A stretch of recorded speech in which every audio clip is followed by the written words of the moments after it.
The 1960s and 70s were a vastly different era in Britain, a time when Black and Irish communities lived side by side, working together to help rebuild England's economy in the aftermath of the world-shattering devastation of World War II.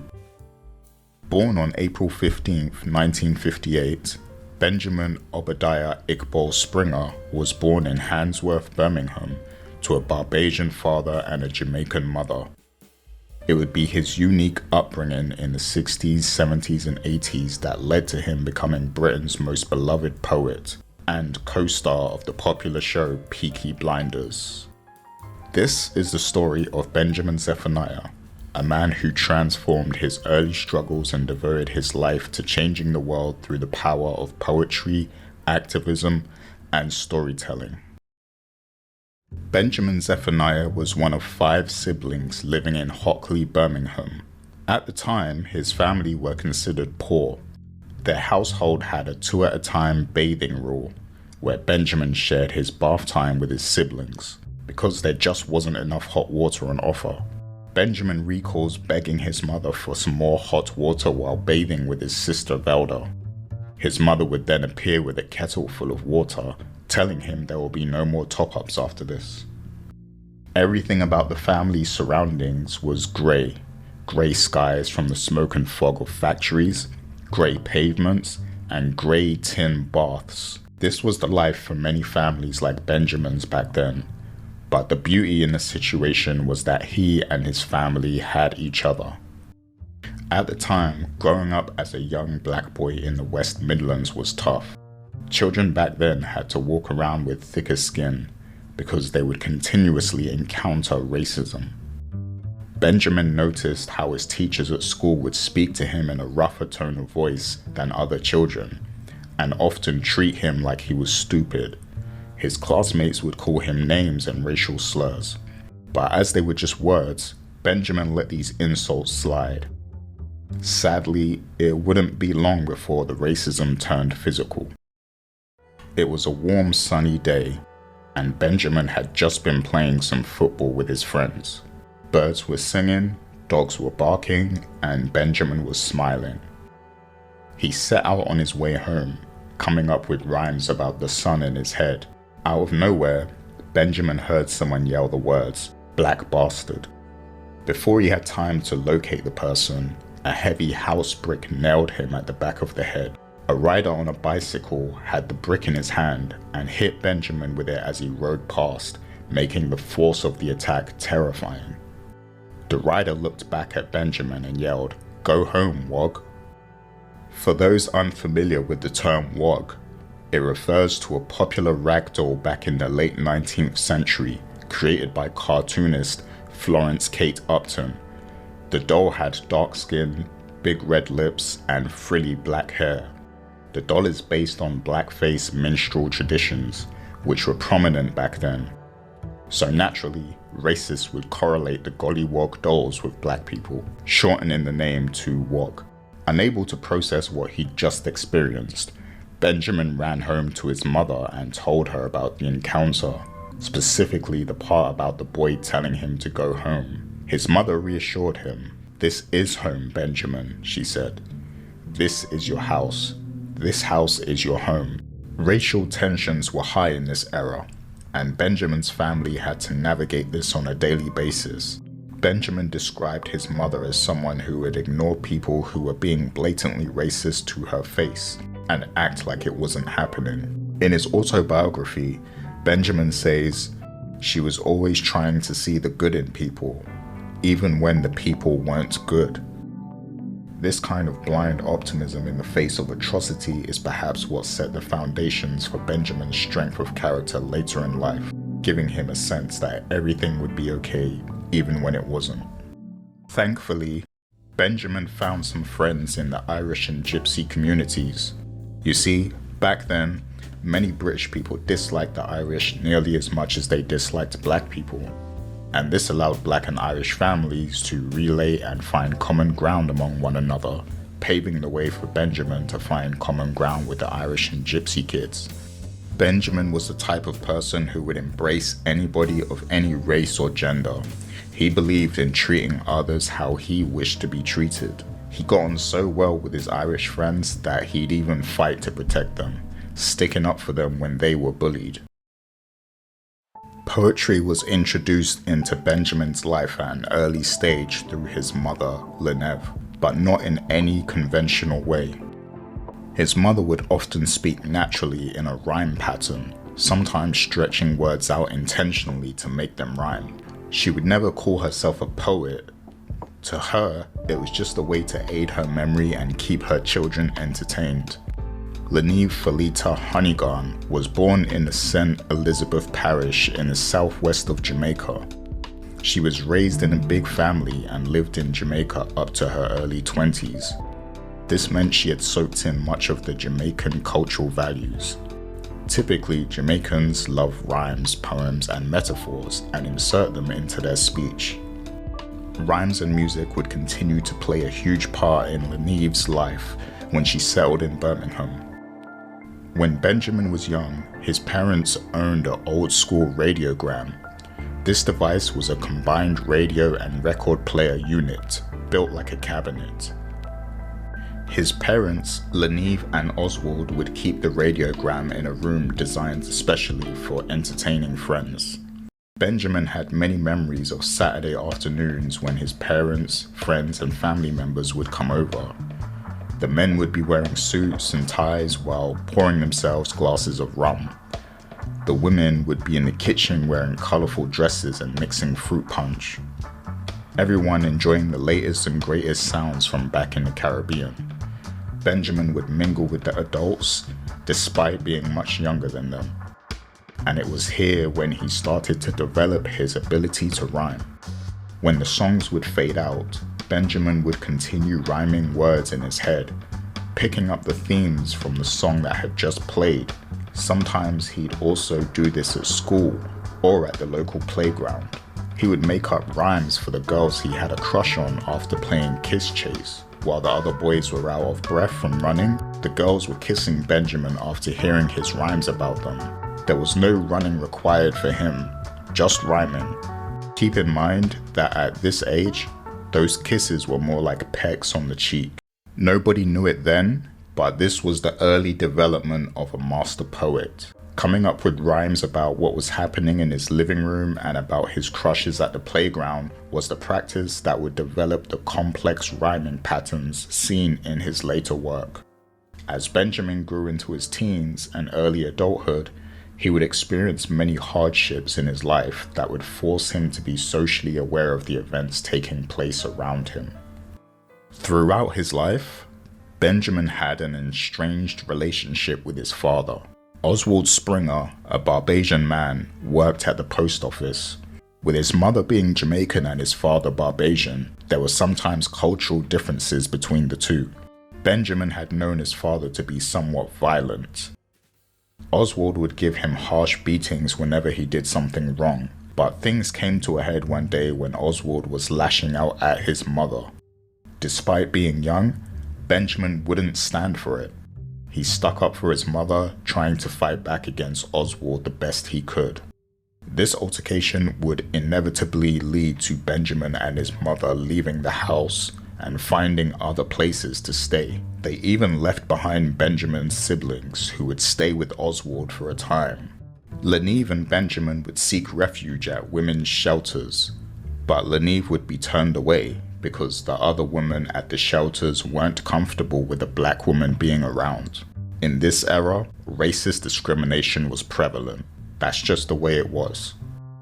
Together, Benjamin and his mother would jump from place to place, moving around Birmingham and sometimes renting small rooms. Another event that would shape Benjamin's conscious future was when he made an important life decision for himself.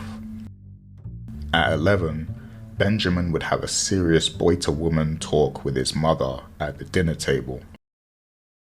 You see, Benjamin never enjoyed eating meat.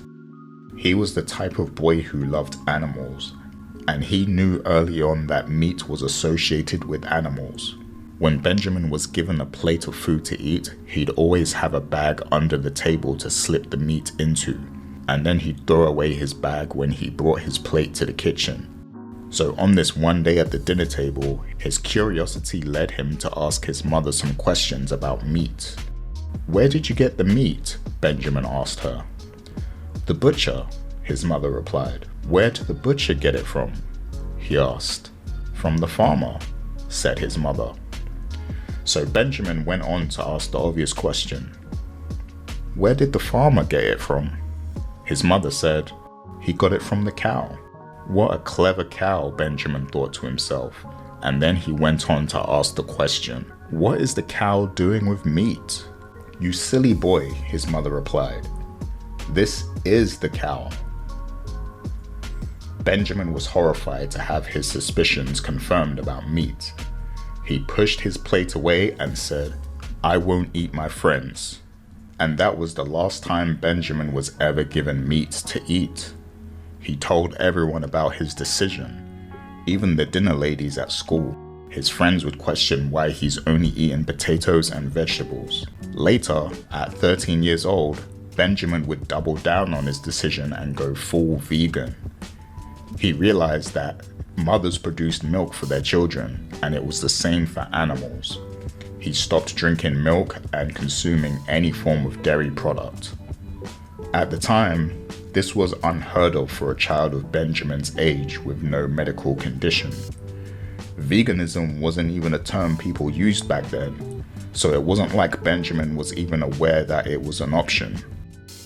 His venture into veganism was purely organic. It was a conclusion that he came to himself as a child, and that's what makes it powerful. A turning point came in Benjamin's life when his mum entered a relationship with a pastor. Young Benjamin and his mother would eventually move in with the pastor and his family, and Benjamin inherited a whole new family. The pastor's house was always packed, and Benjamin shared a bed with up to 3 or 4 other children.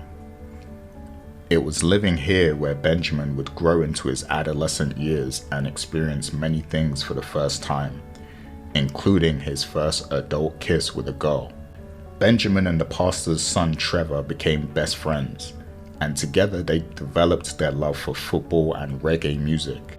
As with many young boys, Benjamin and Trevor got up to wild extracurricular activities. These activities turned from innocent but defiant to straight up risky and illegal as the kids grew up. You see, teenagers feel pressure to be like their peers. If there are other cool kids with all the best clothes, then the other kids will want to fit in and have the same image, even if their parents can't afford to fund that level of fashion. This motivated Benjamin, Trevor, and their friend Philip to make their own money. Together, they would carry out a string of robberies, robbing shops and sometimes houses. This inevitably led to Benjamin being arrested and charged, and he'd soon have to appear in court. Benjamin, Trevor, and Philip would all end up confessing to their crimes, but as they were still very young, their punishments weren't severe. Benjamin's criminal activities would continue, as he would be involved in petty thefts and robberies. At one point, he was also accused of sexual assault. However, this was overturned when a sex worker came clean and admitted that a police officer forced her to say that Benjamin had sexually assaulted her. She felt sorry for Benjamin being set up and couldn't live with his conviction being on her conscience. These are the things that take place when a young man full of energy and ambition has little opportunity to capitalize on. At this time, corporate jobs weren't widely accessible to a young black man. There was either low-paying jobs or the street economy. Despite there being little opportunity for Benjamin to shine, there was one outlet that allowed him to display his creativity in full effect. Benjamin, Trevor, and some of their other friends would toast at blues parties. The way these worked is that people would find empty houses or flats that were between tenancies, and they would bring sound systems, drinks, and food to the location. The sound systems weren't your typical stereos. They were custom-built rigs the size of wardrobes. The parties would be promoted through word of mouth, causing all the local community to show up. Because these parties were illegal, police would sometimes raid them, shutting down the party early in the night. But there were no bad intentions behind these parties. They were all about absorbing the vibes from the music, which would be a mix of hard reggae, reggae with no words, and reggae dubs, which were remixed and enhanced versions of existing records. In fact, parties like these set the foundations for the clubs, raves, and house parties that would become mainstream throughout the late 80s, 90s, and 2000s. It was in these environments that Benjamin would learn how to freestyle, coming up with on-the-spot lyrics and poetry that fit with the music being played. A microphone was readily available for anyone who could exercise these skills, and Benjamin realized people would listen to what he had to say whenever he did. This is what's called toasting. It was the toaster's job to be a social commentator and use wit and verbal dexterity to communicate with the audience, speaking about culture, politics, and police brutality. Many of the toasters at the parties would talk about things happening in Jamaica, which was a common theme throughout these nights. Benjamin did something different to stand out. He spoke about topics affecting people directly in Handsworth, as well as topics affecting other parts of the world like South Africa. He'd even shed light on the Vietnam War. After such a performance, the echoes of praise would follow him. "Wise words, brother," people would tell him after stepping off the stage. This was the confidence boost he needed to consider taking his talents to the next level. This was also around the time when Benjamin made his Rastafarian name official. It was made official by an elder of the Rastafarian 12 tribes.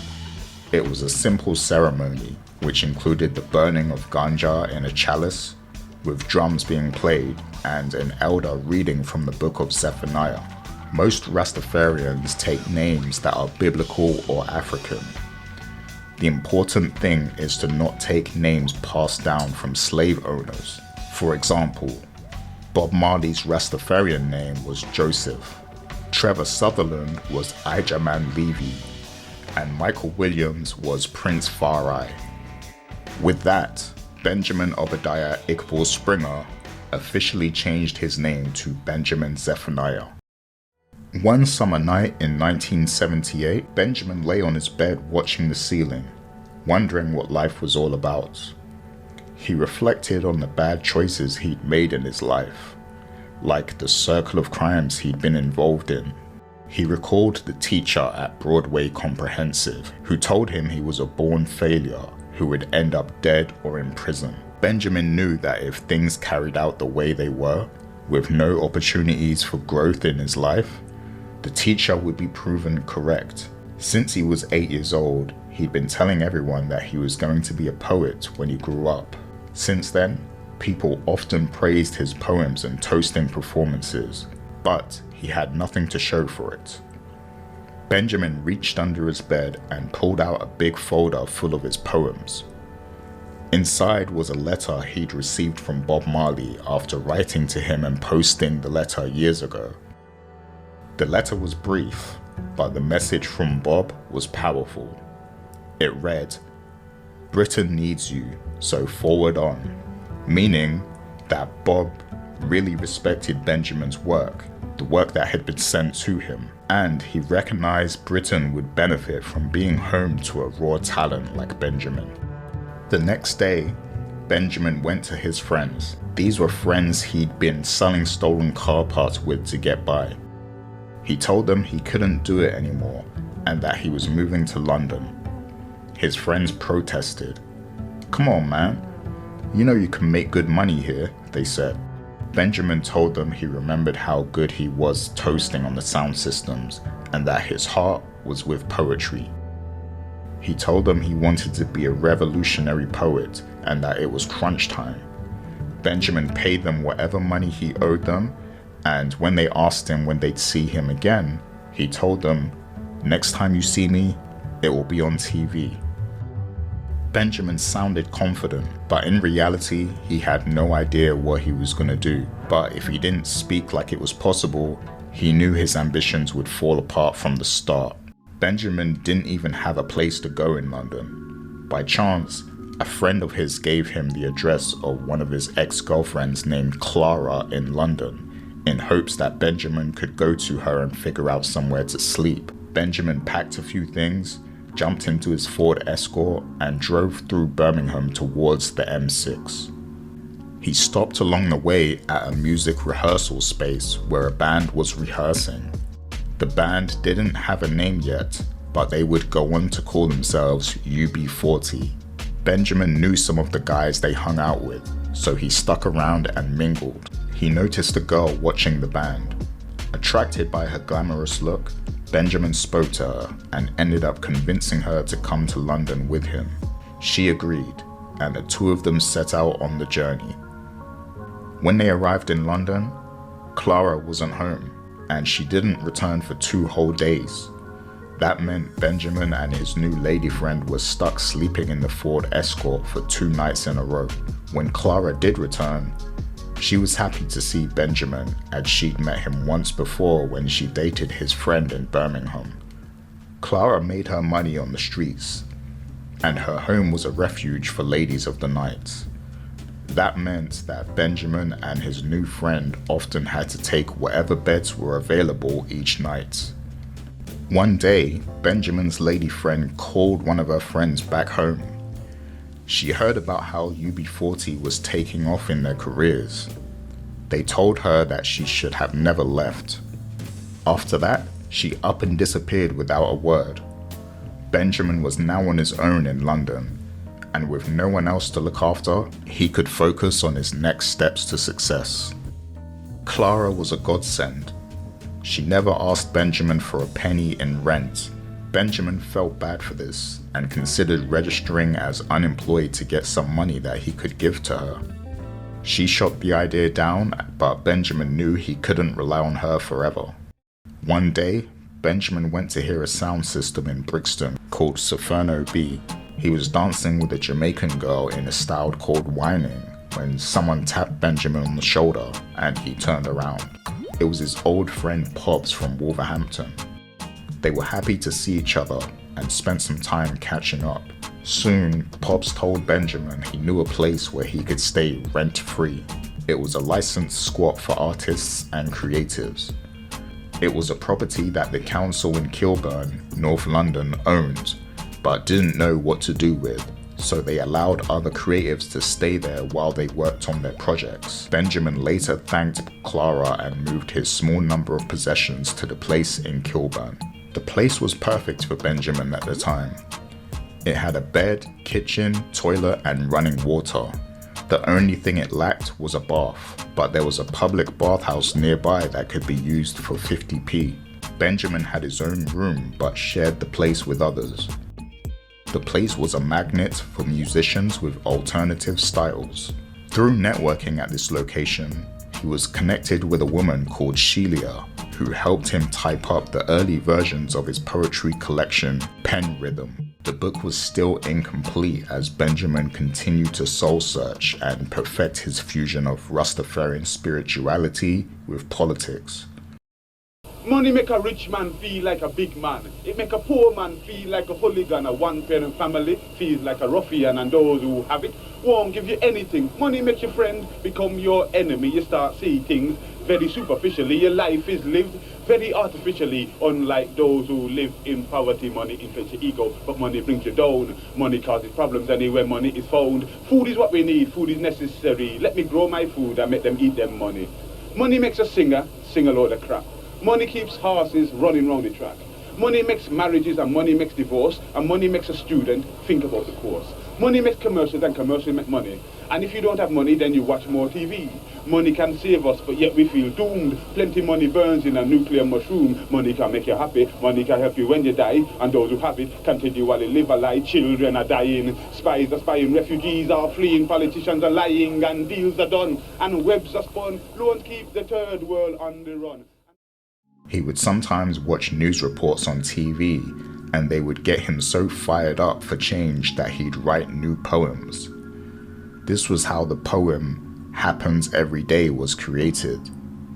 When Benjamin read the poem the next morning, he was shocked that it came from him. He said this about Happens Every Day: "It was as if there was some greater power working through me and controlling the pen." He would go on to type up more collections during this time, such as Calling Rastafari and City Psalms. Towards the end of the 1970s, parts of London were becoming extremely progressive, and there were groups who didn't like this. Around that time, Benjamin found himself experiencing new things. He would attend rock gigs where he was one of the only blacks in attendance. On some occasions, rock groups would play the same bill as reggae artists, fusing the fan bases even more. Sadly, not everyone looked at this unity as a positive thing. A British politician named Enoch Powell once said that Britain was in danger of becoming a black colony. Legends like Eric Clapton publicly agreed with this. A man named Red Saunders formed Rock Against Racism. Benjamin would attend their concerts as they consisted of a mix of punk rock and reggae artists. Cultures were united at these events, and they served as great networking venues for Benjamin at the time. 2 weeks after the concert named Ruts, people who had attended the concert formed to protest against the National Front.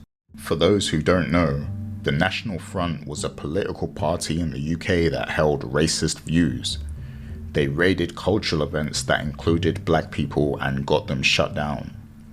This often led to violent brawls in the streets as people wouldn't take this behavior lightly. When the Rock Against Racism crowd teamed up with the A&L, the Anti-Nazi League, to protest a National Front meeting in Southall, it led to the events of the notorious Battle of Southall. The event escalated into chaos, and many who attended the event noticed the police taking the side of the National Front.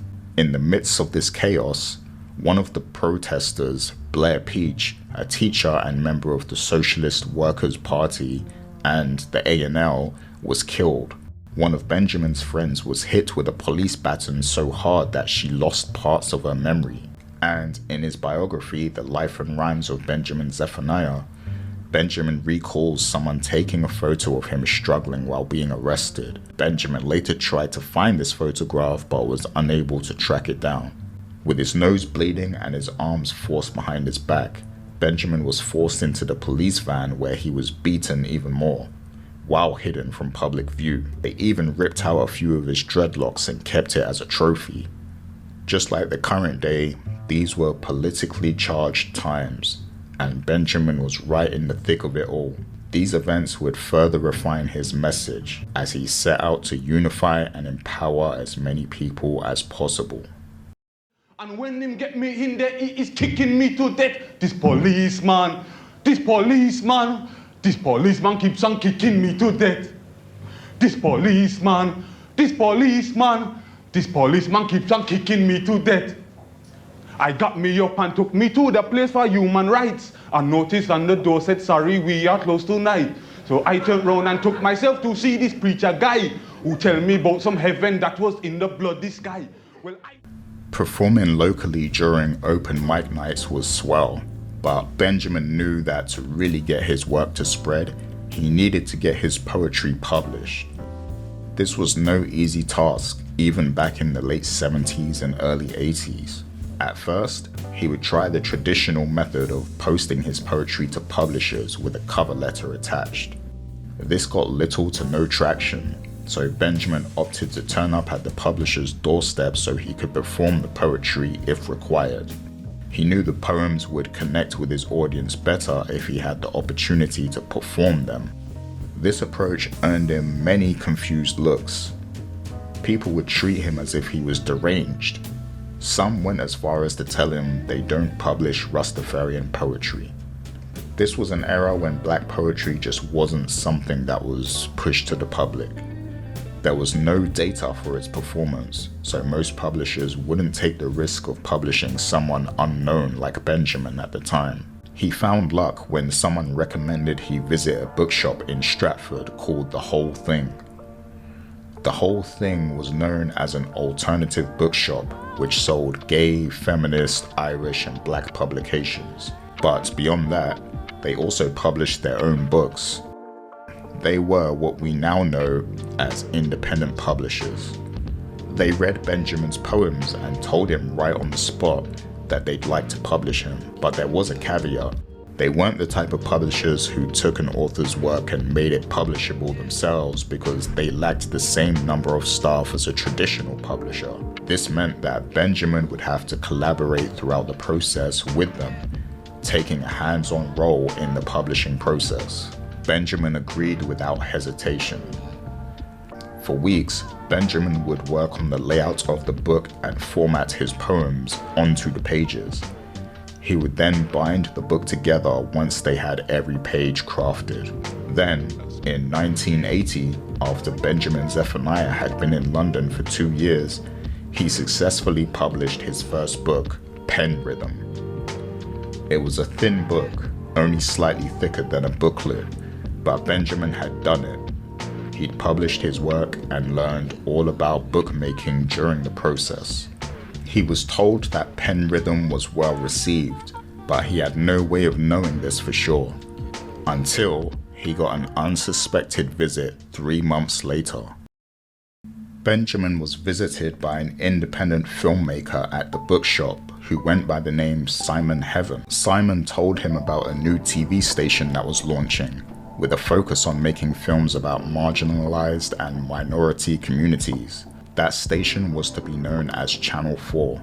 Simon was commissioned by the station to create a number of documentaries based on alternative poets, and Benjamin was at the top of his list. Benjamin agreed, but he was very nervous about the idea. Benjamin found out firsthand how much self-censorship and political correctness happened within the British media, as the producers found his message raw and unfiltered.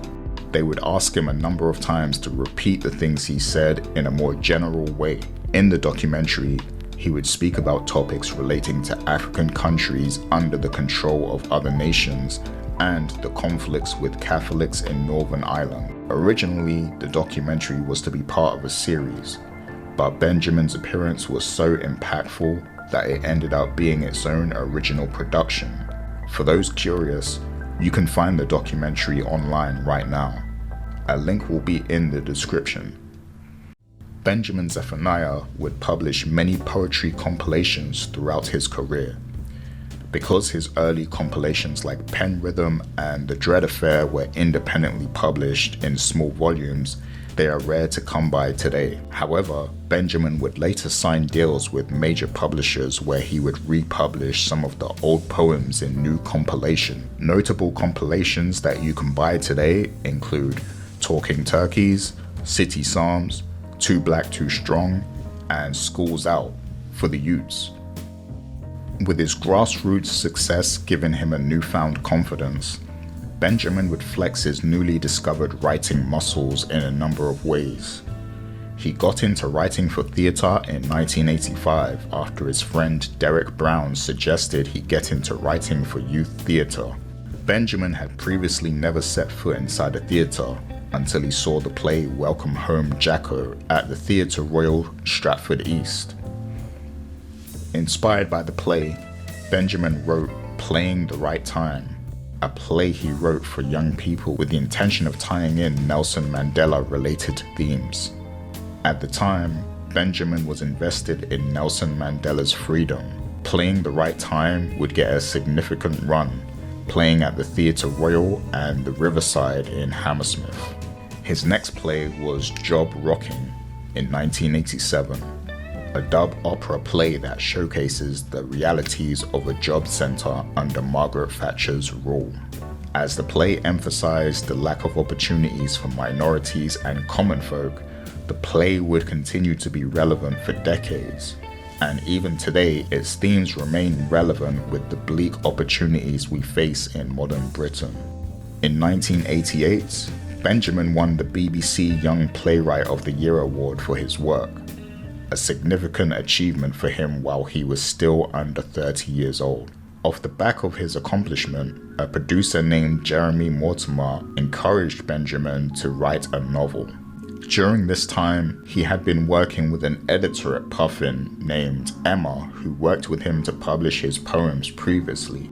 Emma later switched to Bloomsbury and asked Benjamin if he'd ever considered writing a novel for teenagers. The timing aligned perfectly for him. The only problem was, Benjamin was unsure whether he really had it in him to write a full novel. He was a poet, not a novelist, and although he clearly possessed the creativity needed to write a novel, it was still a unique process. Benjamin went back to Emma and told her, "I'm a poet, not a novelist. I write poems, not novels." Emma smiled, believing in his capabilities. She replied, "Okay, Benjamin, here's a check. Go away, write a couple of chapters, and if it doesn't work out, don't worry. Keep the money and forget it. But if you like what you've done, then carry on." Benjamin had nothing else going on at the time, so he decided to give it a try. By now, he had a notable reputation for his work in activism. The messaging in his work was respected, but Benjamin wanted to do something different with this project. Instead of basing it on racial or sexual discrimination like his other works, he came up with a concept centered on facial discrimination. This is how the story Face was born. The story is about a good-looking 14-year-old white boy named Martin who wants to be an actor and model. Martin has everything going for him until he suffers severe injuries in a car crash and is terribly scarred. Then his path changes forever. His face is no longer desired in the acting world, and no modeling agents will hire him. Even his friends change. Martin goes on a journey of self-discovery where he learns why it's important not to judge people by their looks. Both Emma and the publisher were pleased with the manuscript, and Face would go on to see satisfying sales. The media compared Benjamin to big names in children's literature, and readers would start demanding more work from him. Emma suggested that Benjamin get an agent when he began to work on his second novel, Refugee Boy. Refugee Boy tells the story from the perspective of a 15-year-old refugee from Ethiopia. It focuses on the struggles and realities of a teenager merging into the new realities of British life after escaping the atrocities of war. This is another culturally relevant book today. Benjamin would go on to write more novels, including Gangster Rap. Gangster Rap is the story of a young boy named Ray who loses faith in school and the system. He has nowhere to stay and ends up sleeping in the local record shop. While there, he develops his love for music, coming up with rap records. His friend Marga Man gets Ray a record deal, but a group of rap rivals dislike Ray's success, and gang warfare is the only way they see to get back at him. It's a touching story, and this was my first experience with Benjamin's work back in 2004. Benjamin's activism would take him many places, and after partnering with the British Council, he would tour in notable places around the world, like Palestine and parts of Africa. As I mentioned earlier, Benjamin was always invested in Nelson Mandela's freedom after Mandela was wrongfully imprisoned due to racial segregation and apartheid in South Africa. On February 1990, Nelson Mandela was freed from prison after 27 years. Benjamin watched his walk to freedom on TV like many others at the time. Months later, Benjamin would actually get the chance to meet Mandela in person. And to his surprise, it was Mandela who asked to meet him. Mandela came to England on the 16th of April 1990 to attend a concert being held in his honor. During his time there, he would make the rounds, meeting with notable people like royalty and elected officials. Benjamin Zephaniah would receive a message telling him that Mandela wanted to meet with him. Mandela requested that they meet at a ridiculously early time in the morning, but Benjamin made the effort to attend, driving to central London to meet him. Benjamin couldn't believe the amount of praise Mandela was offering him during their meeting. It was to the point that Benjamin had to remind Mandela that he is the one who spent 27 years in prison unjustly and is now an icon. The two talked for half an hour about many topics, like those who were once pro-apartheid now celebrating Mandela's release to save face. Mandela would also confirm to Benjamin that he had read his poetry while in prison, and that was why he was interested in meeting him. Here was Benjamin Zephaniah, once a humble boy from Handsworth, Birmingham, now shaking hands with one of the most famous men on the planet at the time, and having his own work and accomplishments validated. Benjamin's work often spoke directly about the injustices that Mandela was forced to endure, and it's wonderful to see that his words had an impact on those directly affected by the themes he brought to light. At one point, Benjamin turned down an OBE offered to him while Britain was under Tony Blair's regime. It's a UK royal honour, one that many would be proud of accepting. But Benjamin couldn't bring himself to accept it with his beliefs.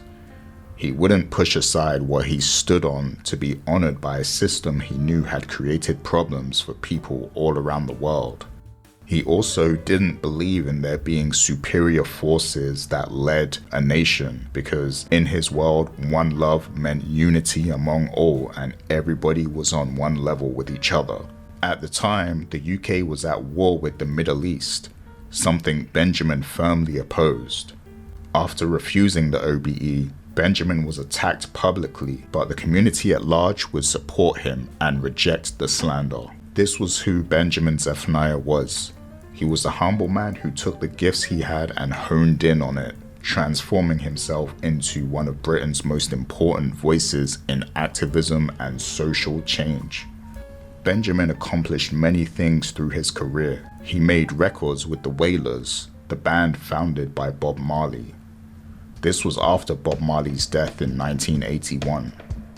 To think, Benjamin was once inspired by the words that Bob Marley wrote to him, and now he'd done work with Bob's own band. Benjamin's inspirations would often come full circle, just like his collaboration with the Wailers and his meeting with Nelson Mandela. Later in life, he was invited for a residency in Liverpool. When Benjamin was invited to be a Don at Cambridge University, The Sun ran an article asking why anyone would let Benjamin near their child. The article framed him as a vile Rastafarian, using some of his poetry against him by separating the words from their context. Thankfully, the people rallied against The Sun, forcing them to later apologize. The people of Liverpool defended Benjamin and invited him for the residency, where he did performances, spoke at schools, and ran an open house where writers could connect with him at any time during the day. Benjamin would then later serve as a professor of poetry at Brunel University, and he also joined the cast of Peaky Blinders, appearing in 14 episodes. His was a life full of accomplishments. Benjamin married twice in his lifetime. Once to a woman he met in Liverpool named Amina, and after being divorced, he later married Qiang Zhang, who he met on a visit to China. On the 7th of December, 2023, the world lost Benjamin Zephaniah when he died from a brain tumor that had been diagnosed 8 weeks prior. Benjamin may have transcended, but the work he's done for the past 40 years has led to many conscious awakenings in Britain, specifically on topics of racism, corruption, veganism, and sexual abuse. Poet and criminologist Martin Glynn spoke on Benjamin's impact on poetry after his passing, giving a plausible summary of his importance. Zephaniah was never an establishment person, but got into spaces where he felt he could be heard, Glynn said. He was the James Brown of dub poetry, the Godfather. Linton Kwesi Johnson spoke to the political classes, but Benjamin was a humanist. He made poetry popular and loved music. He had his own studio. He did what John Cooper Clarke did with poetry, and that was bringing it to the mainstream.